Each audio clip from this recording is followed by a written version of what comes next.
I love the way the First Gen Lounge makes me feel. Because it creates a space where I belong. Where we're able to create community. The fact that it's a community. It's a safe place. It also gives me a place to understand different perspectives. The stories of these individuals prescribe transformational perspective. I receive encouragement, enlightenment, empowerment. And also serve as a catalyst to just keep going. Where we're able to be our true selves. I'm allowed to be an unapologetic First Gen. And above all else, tell our story. And every episode is unique. I love it. I'm your host, Dr. Eve, and I'd like to welcome you to the First Gen Lounge. Hello, beautiful people. So glad that you are here today. I'm glad you're here every time that you show up because, you're wonderful and you help make this space what it is. I am really excited today to have someone who I met not too long ago through a mutual friend who I think we both adore. Shout out to Dr. LT Miles Reese. And so who I have here today is, I was like, what am I thinking about? Is Josh Farris, who is just a dynamic man who is taking over education reform. He's going to tell you all the things that he does. So we're just going to jump into it and say, hey, Josh, what's up? Hi, everybody. I'm glad to be here. I hope everyone can hear me, and I'd like to make sure that everybody feels like they have a space in my experience as well, even if it is not necessarily the same. Oh, I love that. You know what? Just go ahead and tell us about yourself. Who is Josh? Who are you? What do you do? Where are you from? What is your story? Yeah, so that's a very big question, so I'll try to address as many as I can before I forget. But yeah, so my name is Josh Farris. I grew up in Southwest Virginia, a very small rural town where we probably have more cows than people. And it's also a town where you could be late to school and your excuse was you got stuck behind a tractor. I graduated from the University of Virginia in 2019, so not too long ago, although it feels like forever ago. And then I am currently in Buffalo, New York. I was working for an Upward Bound program. I'm an alumnus of the program. I went through it in high school and worked for it in college as well. And I, as of yesterday, announced my resignation. So that's kind of where I'm at so far in a general story of life. So tell me, when you first got out of school, especially being first gen and again, being from a place with more cows than people, that is hilarious to me. What was life like for you? Like, how were you able to figure out what was next or how to pick up the pieces and move forward? Like, what was the plan? Yeah, so I have always had a very tumultuous experience. I had a tumultuous experience getting into college, getting through college, and getting out of college. So when graduation came upon me, I had a lot going on at the time. I had just finished directing a conference for first-generation low-income students in college, and I was wrapping up the report. And it wouldn't finish till about April or May, and so by the time that came around, I had been doing so much of that and wrapping up classes that I did not have much time to really put forth in the job search effort. I knew I wanted to work with first and low income students in some capacity, or at least so I thought. And so I was kind of pursuing that. And I thought a lot of the work I'd done in college and my experience and in high school would qualify me to get these opportunities. Before I could even do that, though, my biggest hurdle was graduation. And so going to a very elite university, there are a lot of things that they don't tell you when you identify as first generation and low income. So for instance, that hotels book a year in advance for graduation. And they are very, very expensive. My family, I have a large family. I'm the oldest of 5 and I grew up with my mom and my stepdad. And they could not afford to do that. So I was trying to push for the administration to cover their expenses to stay in the dorms. Because they did offer that, but it was like $65 per person per night. So you add 2 nights per person for 5 or 6 people. That kind of adds up. Yeah. And eventually they did cover it and they got there, but it was just kind of, this was a territory they were very unfamiliar with and they had limited mobility. So I spent a lot of my graduation taking care of them, making sure we could get from place to place. And it hit me was an epiphany when I was standing in line to wait to walk the lawn for graduation. And you had all these people that were out on the corner having morning mimosas and breakfast and celebrating their last moments together and then decorating each other's hats in line. And I realized I never had that. I spent all 4 years in college, and I was so serious about my academics and achieving and growing myself that it was just a continual pattern, both in high school and college, that I never cultivated relationships that were social or consistent beyond a work basis or a project basis. And that kind of felt a little bit upsetting to me as I was walking and didn't have any event to go to after or any friends to see. And so when I finished up, I still had my lease for a couple of months. So I stayed at my place locally in the city applying for jobs, and I started traveling when I would get final interviews. And I came upon quite a few issues with that. I would go to DC, I'd go to Boston, go to Philly, go to Lancaster. And what would happen is I would get to these spaces and I would interview, and somehow I would get stuck not having a place to sleep, miss flights or a train delayed or whatever, and I just didn't have the funds. So I would end up sleeping in the train station, the airport, just because I didn't have anywhere else to go. And I remember vividly when I was in Boston specifically that it was cold and raining, and I didn't want to go to the airport yet. So I was just walking around Cambridge and specifically outside of Harvard. And it was a Friday night. And I remember standing there and watching. There was a bunch of these Harvard kids out on the town, whatever they do on Friday night, going out. And there was this one building, it had an arched or extended roof where it kind of provided shelter from the rain. And there were these mass of homeless people, and I mean up to 20, 25 people, all sleeping in sleeping bags together right there with their food and all their belongings. And in this same space, there were these students who were literally stepping over these people as if they were not there. And it's like you have two different lives in one space and neither acknowledges the other. And it's kind of how I felt metaphorically, because where I come from, I've had my family's been homeless, living in motels and shelters various times in my point, including right at that time. That's why I couldn't really go home. There wasn't much of a space. But then I went to school with these same types of people, and this was just kind of the area I was inhabiting more and more of these types of people in my career in academic spaces. And so I just felt like this weird in between. I just sat and watched them for a good bit, not knowing where my life was going, if I was going back into that situation or if I was heading into more of the privileged economically situation that I've seen with the students walking around.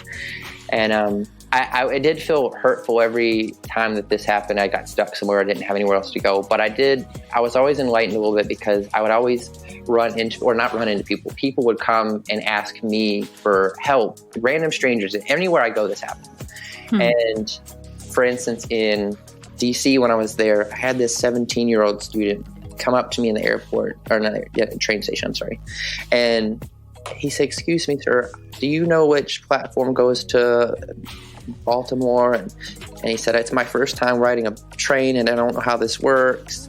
And I said, "Yeah, sure." And so I helped him find his terminal, and we're sitting there because he had some time. And I was like, "So you're 18, and he said he was a senior. I was like, "Well, what are you thinking about after high school?" And he said, "Well, I'm actually leaving my family. I'm going to staying with my cousin and my aunts because it's just better for me there. But I thought maybe I could just go into the military." Well, is your family part of the military, or what's your kind of reason if you wanted to go? He said, "Well, actually, I don't want to do that, but I feel like it's my only option. I wanted to be in biology and zoology, but my teacher said I'd never have the grades to make it." I told him, I said, "Don't you listen to what your teacher or anyone else tells you. If you want to do something, it might not be easy, especially depending on what grades might be, but it's not impossible either. And I'm sure you have plenty more options than the military, and they're just not the people telling you what your options are." And so I gave him some materials, and I gave him my phone number and sent him some other stuff to help with that. And then another time I was on the train. I think this was to Philadelphia, yeah. And the train was packed, and someone stole my seat. I'm trying to find another spot, and this guy just he's getting out of his way to get up out of his seat and help me find another spot. And his name was Josh. He sits down beside me, and we start talking, and he said he's on his way to DC, but this is before I got to Philly. But he said I'm a painter. I got out of jail and I've got a felony charge. I can't get work. I've got a kid and no one will hire me on certain areas. And I can relate to that too, because I grew up with my dad in prison and still is. And so prison was kind of like a second home for me. When you're around it that young, you don't know what's going on. So that's just familiar to you. Mm-hmm. So I can really relate, and a lot of my family have been incarcerated, and so I know what it's like when they get out, they're not being able to find opportunities. And so I tell them about Youth Build, an organization up in the Northeast, and another organization that helped those that were formerly incarcerated get apprenticeships through business training, and then working in companies for a bit and working their way up there. So get him his number and sent that to him. So it was just every opportunity or encounter I was having was reinvigorating me that there's just so much work to be done and so much inequality with these experiences, whether they're 17, 18-year-olds or they're 28, 30-year-olds and establishing their careers in some way. There are all these barriers to opportunity, and it was through my knowledge of what I'd cultivated myself I was able to, I think, at least provide something for them for their next step. And so that was, I think, while I was struggling myself, it helped me put it into perspective that I can still help someone even if I don't have a job.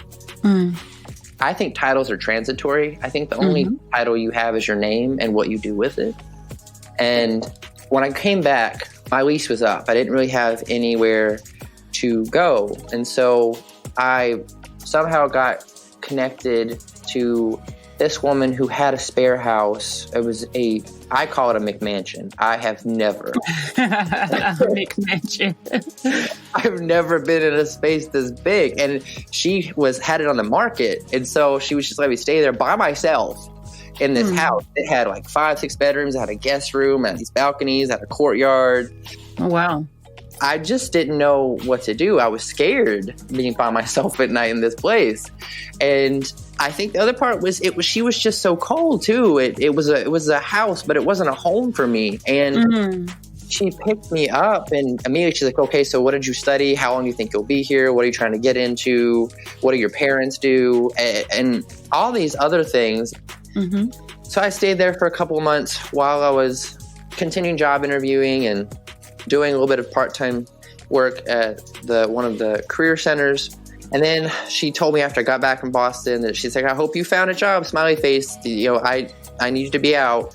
And oh, wow. So I had to figure out the next options. And I stayed somewhere else where it was a little bit nicer for me. But it was just another roof that I didn't feel very well integrated into the place I was at. So it just like another roof and not a home. In all of these things, what has kept you going? Like, what has been the motivation? Because you had so many doors to close in your face, just opportunities to fall apart, not having support. It's just been so much. Why do you keep going? Well, this is the thing. I've grown up without money, but what's gotten me through a lot of my life and a lot of the challenges I and my family and my community have faced is this idea of purpose. I can't live without a purpose. I cannot be functional if I don't have a purpose. And so my get up, when I was younger, the first time I was homeless, which was end of 5th grade, going into 6th grade, it was very, very quick actually too. And we were staying in motels and my younger siblings a lot of them were not old enough to understand what was going on. And so I would stay outside of school. But I remember when we finally got a place to stay after a few months that I was outside and I said, you know what, I don't want to live like this anymore. I want to be someone, and I want to go to college. I want to get out. And the second goal I made for myself, I said, no matter what I do in life, I want to be in a position where I can create or allocate resources for disadvantaged populations, especially youth. And so I just began working since then to develop and cultivate those opportunities to learn and have knowledge and resources, even if I didn't have money. At first, it was just an opportunity to make friends. So I would do a summer camp or a science course or Upward Bound. And while I wouldn't necessarily get the friends stuck, I just kept accruing knowledge and skills that would build onto each other as kind of like a unintended side effect. And I realized as I went through my schooling and education that I had certain types of knowledge and resources that I could use to help people in a variety of ways. And seeing that kind of output or that outcome where I could help someone find a place there or help someone get a job or navigate unemployment or navigate how to register for college or get their grades improved in school. And I mean, it can be anything from people my age, younger. It could be people in their 40s, 50s, and 60s, just helping them figure out their way in life or overcoming a barrier. And so I kind of continued doing that in college as well, where I would take the opportunity to get involved and apply my knowledge in the classroom outside of class, because I was so frustrated. I think this is a big issue with education today, is that no matter who you are, whether you come from a low-income background or you come from an affluent background, schools are set up in a way that it kicks the curiosity out of you. You're not self-directed. They don't teach you how to apply a lot of the knowledge you learned in school to your current situation, your current life. And I was so frustrated by that when I got into college, I made this list. I made two, actually. So one was, every time I finished my classes each semester, I had a document that I would just type without looking at notes what I thought at least one takeaway was from that class that I won't forget or that will benefit my current situation or my future. And I just kept adding on to that each semester after I finished my classes. The second one was I made a list of goals, things that I wanted to grow and learn from while I was in college. And I would break it up. Okay, I want to try this class this semester. I want to study abroad and prepare for that this semester. And I want to improve my Spanish, or I want to expose more to career. I want to lose some weight through some exercise classes. And so it's always been about goals, and it's always been about purpose and growth and progress. And that's what's kind of kept me going, is if I can feel like I can be me growing in some way. And when I feel stagnant and I lose a sense of purpose through not being able to improve myself or help others, then that's where I don't become functional anymore. So is that something that's really helped you to show up in the work that you do with First Generation Alumni Networks? And can you tell us a little bit more about that work? Yeah, so a lot of that, so before I graduated, a lot of what I was trying to get done was helping first generation low-income students while they're in college, because there are a lot of access programs that help them get into college, but not all schools, universities equally have support systems for these students to help them not only survive, but thrive in college. After I graduate, and a lot of the experiences I had struggling with this transition period, that I realized that a lot of people do as well. Even if you do graduate, so I think one of the most recent statistics, it's a little bit older, but if you're identified as both first gen and low income, the average graduation rate within 6 years is about 11%. And so if you think that 11%, and then those that graduate, I hear all these stories of people that even graduate, whether it be bachelor's or master's, and then they can't find a job either in their field or even that requires a bachelor's degree. This issue of unemployment or underemployment is where if they get in these jobs like at McDonald's or some other low-wage position, a lot of times they don't leave. They don't know how to get themselves out of that once that happens. So universities don't do a good job of, they get them to the degree mark if they do, but then they don't always necessarily help transition out so that they got on their own 2 feet afterwards. And so I was invited by a couple of different opportunities to help with these alumni efforts. The first was at my university, getting together an alumni board to help steer direction and get together a coalition or network of first-gen low-income alumni from the University of Virginia. And so that's one kind of area I've been working on, and then trying to get other universities that either have established ones or are trying to establish them, getting a coalition or network together. So we've looked at Harvard's, MIT's, Georgetown, and a lot of them are affluent, but also some of the other ones are wanting to develop them. So we're trying to figure out how we can all collaborate. And then the second opportunity is with Ed Mobilizer. So I first became acquainted with them when I was doing Align, because Align is a conference where any first-gen low-income student that wants to come from a public university can, and we subsidize all the costs. I actually, that year when I was doing the conference, I raised almost $70,000 so that everything was taken care of. And so at Mobilizer, they came first. They are the ones that do IVG, which are the same type of conference, but for Ivy League students, first-gen low-income students at Ivy schools. And so I got connected through that, and they started this new initiative called Next Frontier, where they built a national directory of first-gen low-income professionals that are willing to be champions or advocates in these spaces if other alumni or current students reach out to them for support in a variety of ways. Something I'm getting ready to try to spearhead, and I hope this can take off, is doing a digital narrative. So starting to reach out to first-gen low-income alum and asking them on video about their transition stories and putting that together to, one, build awareness on what is the problem for first-gen low-income students transitioning, because there isn't that much focus or literature in that. So there haven't been as many resources to cultivate that experience, as well as to help the organization raise more support for them specifically. So that's kind of where I'm at in terms of those two specific endeavors. I love that. So if you had anything to say to those who are first-gen college graduates about just what they should do when they graduate, or just a few pointers for things that you think would help make their experience better, what would you suggest? What would you say to that? Yeah, so I think being resourceful, and I think that's a gift from our experiences that we have that a lot of other people our age do not have. I'll give you a quick story to try to give that example. And that was, I attended an event that was focused on incarcerated individuals and getting opportunities afterwards. And I met this guy who was a panelist there, and he just had an answer for everything. He was just such an expert, and I just fell in love with his work. And I wanted to talk to him, and the dean who was sponsoring the event introduced me, walked me up to him, and he said he worked at the law school and asked me a few questions, and then to send him an email. He didn't respond. That's very typical of me when I send emails to people is they don't respond. So I waited a little bit. I sent another email, never responds. Then I got the dean who introduced us to send an email, never responded. So it wasn't me. So I remembered, I said, oh, wait. He teaches at the law school. So I pulled up the class directory for the law school, and I found the time and the day and the place he teaches. So I took a bus ride up to the law school, and I waited for about 45 minutes outside of his classroom. Realized that they weren't in there. I guess it was canceled that day. So I tried again the next week, and he came out of class after the hour was up, and I said, hey, do you remember me?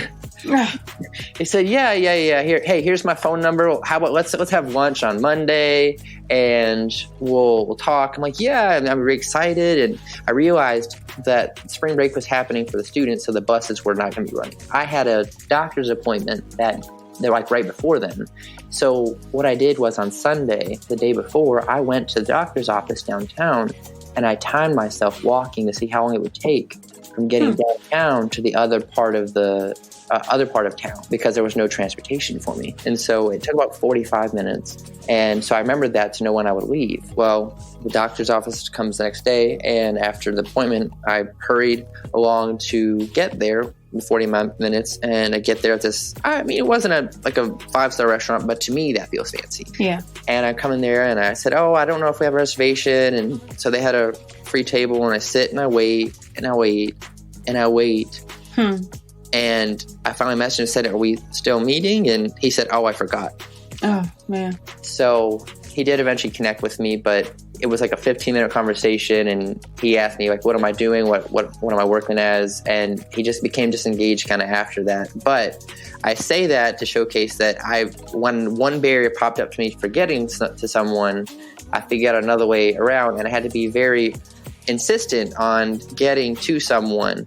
And sometimes that works, sometimes that doesn't, in terms of getting what you want or access to someone. But it's the quality, it's the resourcefulness that really does help in getting through a lot of barriers in higher ed, especially communicating or getting access to support from professors, from other faculty, or from certain supporting offices. It really can go a long way. So I think that's one aspect. And then two is, I think one of the hardest things for us is really learning how to ask for help. We are so used to doing everything on our own. I mean, while I was in college, I was supporting my family a lot as well. And I was not used to someone offering it or even following through with support. So I just figured out how to do it by myself. But I think the more you can share, not only that you would like support for something, but also that you do struggle in a way that people don't see on the outside. Absolutely. So I would say those two specifically. You've had so many powerful things to share with us today. And I just been over here picking up all the pieces of it, dealing with the incarceration, the homelessness, the uncertainty, but still the drive to go on and do something greater in spite of what those challenges have been. And I just want to personally commend you for your resilience and for your ambition. And then, just to be very straight up, I think we can have very honest conversations, which, we've met in a safe space. For you to be a white male and for people to automatically look at you and to think privilege, just by the fact of you being a white male, but to not know your story and to hear that you've been through so much, that you've had to overcome so much, to humanize what it means to be first gen across the board. That's what I'm really getting at, because I relate in so many ways. I took the train to my collegiate interviews, or rather to go do my campus tours. That was my way of making it. And somebody from the school, came to pick me up and they housed me and I had to figure out how to be fed. But for what it was worth, here we are, two people from what would seem like completely different backgrounds and lives that we're so much alike.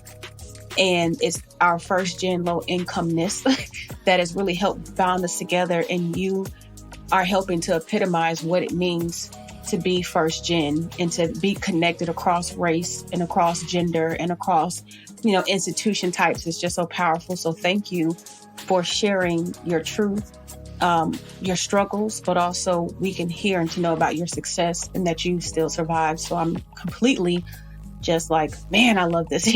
You give me that feeling like this is why I do what I do. This is why we have the First Gen Lounge. This is why we have these conversations. This is why my work exists, so that we can push each other forward. Goodness. So we are honestly though at a point of the conversation where we're, at the wrap up. And I've got to ask you that question that I ask everybody, because I love this the most. If there's that one thought or one thing, quote, phrase, movie line, whatever it may be, that you want to leave us with to hold on for the rest of our lives, what would that be?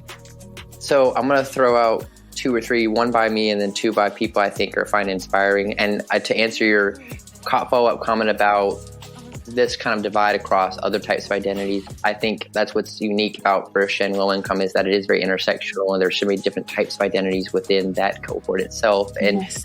But we thrive, or we come together on this notion of that we are disempowered because we don't have the access, the educational capital or the financial capital towards opportunities. And so I think about, we always talk about this notion of poverty and it's this lacking of money, but I like to think of Mother Teresa's quote, and she says that we think sometimes that poverty is only being hungry and naked and homeless, but the poverty of being unwanted and unloved and uncared for is a greater poverty. And that's, the poverty or addressing it must start in our own homes. And I say that because there are so many times where, you can get used to not having money, but when you get used to not having love or no one to support you, or a university or an employer making you feel like you don't belong for so long, it's toxic. And so remembering that even if we look different and whoever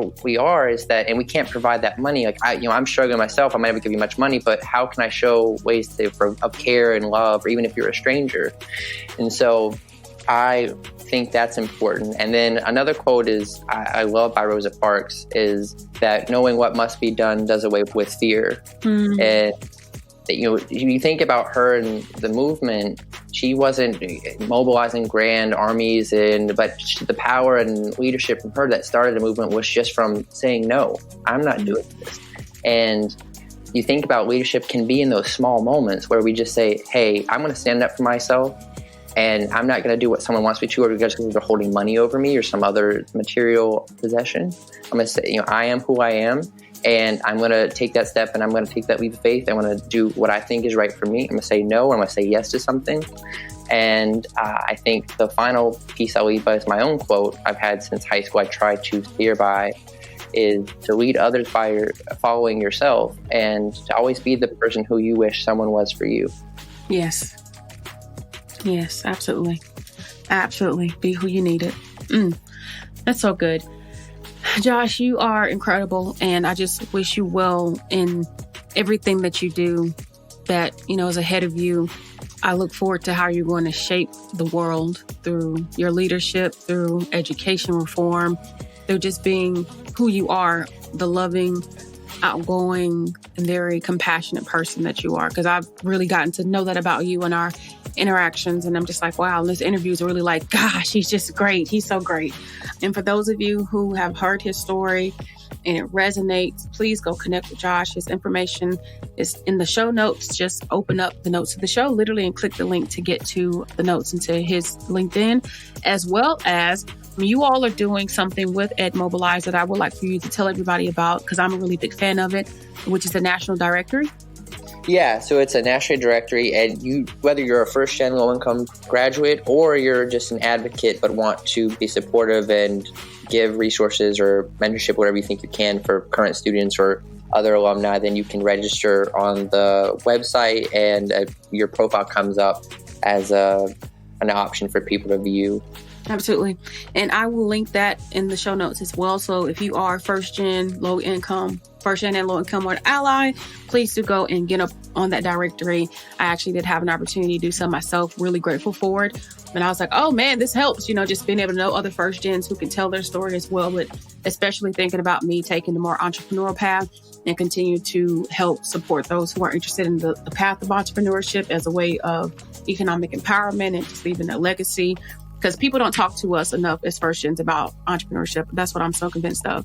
So we get stuck in thinking about our careers as the only option when there are so many options that we have. But we'll save that for another day. But again, Josh, thank you for everything. Wishing you again well, and know that we here in the First Gen Lounge always have your back. Thanks, everyone. I'm glad to be here, and I'm glad to know that there's more support and more innovation being done in this space.